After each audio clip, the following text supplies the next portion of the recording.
So, ayan guys. Unboxing na naman po tayo ng DIY dishwashing kit from Extreme Blooms. Ayan. So, tignan po natin kung kumpleto yung items na pinadala.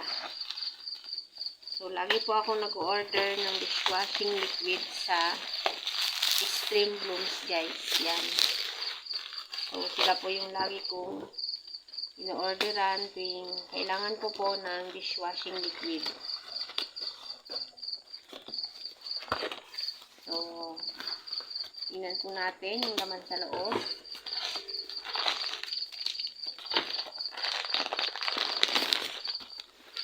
Ayan. So, maganda yung kanilang packaging guys. Ayan, naka-carton siya at naka-plastic. Siguradong hindi tatapon. Huwag lang talagang malinan. So, meron po tayong number 1. Ito po yung bubble booster. At yung number 2 natin ay yung SLES. So, nandito po yun. Ito po yung ating SLES. Ayan. So, ito po dati naka-bottle, pero ngayon ay naka-plastic na lang din po siya. So, number 3 po natin ay yung ating coloring. So, ititimpla ko na rin po ito ngayon. Ayan. So, ito yung number 3, yung coloring. Ito yung number 4 natin. Yung ating EDTA. At syempre, yung ating antibac. At yung number 6 natin, ito, yung ating thickener. At number 7, yung scent, pampabango. At number 8 po natin, yung preservatives.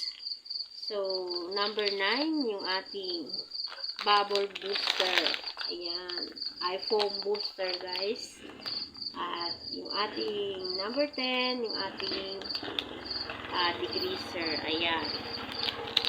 So, kompleto guys, yung ating kit. At wala namang natapon. Ayan. Thank you po sa Extreme Blooms para sa DIY dishwashing kit. Ayan.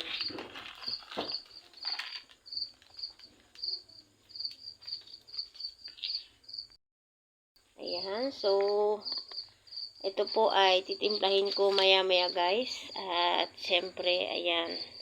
Kompleto at walang labis, walang kulang.